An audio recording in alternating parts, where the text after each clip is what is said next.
នាងខ្ញុំនឹងធីមការងារយុភេទបានចូលទៅទស្សនាថ្ងៃរៀបលេខនៅភ្នំបាក់ខែងបន្ទាប់ពីធ្វើទីផ្សាររួចហើយក៏ធ្វើដំណើរតាមផ្លូវទៅតំបន់អង្គរមានដើមឈើធំៗស្រស់ស្អាតហើយពិតជាត្រជាក់ភ្នែកមែនទែនហើយក៏មានភ្ញៀវទេសចរជាតិនិងអន្តរជាតិជាច្រើនហូរហែដែរពេលក្រុមការងាររបស់នាងខ្ញុំ3នាក់បានដើរទៅដល់កំពូលភ្នំបាក់ខែងហើយនៅទីនោះមានភ្ញៀវទេសចរជាច្រើនដែលរងចាំមើលថ្ងៃលិចនៅទិសខាងលិចយើងអាចមើលឃើញយ៉ាងច្បាស់នៅបារាយណ៍ទឹកថ្លាដែលដូនតាយើងបានបន្សល់ទុកឲ្យកូនចៅជំនាន់ក្រោយជាពិសេសនោះយើងក៏អាចមើលឃើញយ៉ាងច្បាស់នៅកំពូលប្រាសាទអង្គរវត្តដែលជាសម្បត្តិបេតិកភណ្ឌរបស់ពិភពលោកទិដ្ឋភាពនៅលើកំពូលភ្នំបាក់ខែងពិតជាស្រស់ស្អាតមែនទែននាងខ្ញុំក៏ទទួលបានអារម្មណ៍ថារំភើបហើយក៏ប្លែកផងដែរមិនត្រឹមតែប៉ុណ្្នឹងទេបងប្អូនទាំងអស់គ្នាបន្ទាប់ពីថ្ងៃលិចផុតទៅនាងខ្ញុំក៏អាចមើលឃើញលោកខែដែលរះឡើងច្បាស់តែម្ដងហើយនាងខ្ញុំក៏បានថតរូបនិងវីដេអូមួយចំនួនទុកជាអនុស្សាវរីយ៍ដែរ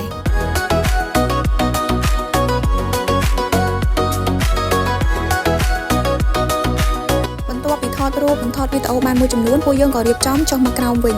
អរគុណបងប្អូនទាំងអស់គ្នាវីដេអូនៅភ្នំបាក់ខែងរបស់ពួកខ្ញុំទាំង3នាក់ត្រូវបានបញ្ចប់ហើយនាងខ្ញុំក៏សូមអរគុណដល់បងប្អូនទាំងអស់គ្នាដែលតែងតែតាមដានរាល់វីដេអូរបស់ YouPad កន្លងមកនាងខ្ញុំក៏សូមជូនពរដល់បងប្អូនទាំងអស់គ្នាឲ្យជួបតែសំណាងល្អសុខភាពល្អគ្រប់ក្រុមគ្រួសារ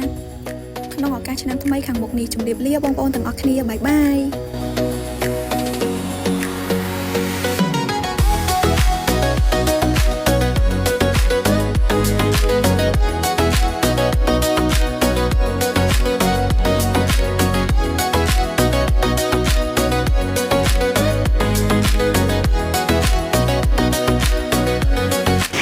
ទឹកថ្នាំខែសុរបស់យើងវិញគឺជាប្រភេទទឹកថ្នាំដែលមានគុណភាពខ្ពស់និងស្តង់ដាររបស់ប្រទេសជប៉ុនហើយថែមទាំងជួយឲ្យសំណង់មិនថាសំណង់ឬក៏ធ្វើលូធ្វើស្ពានទេបងប្អូនទាំងអស់គ្នាគឺជួយឲ្យសំណង់របស់យើងនឹងរឹងមុខមិនត្រឹមតែប៉ុណ្្នឹងទេបងប្អូនទាំងអស់គ្នាទឹកថ្នាំខែសុរបស់ពួកយើងវិញកាត់បន្ថយទាំងចំណាយចំណេញទាំងពេលវេលាហើយចំណេញទាំងថវិកាថែមទៀតផង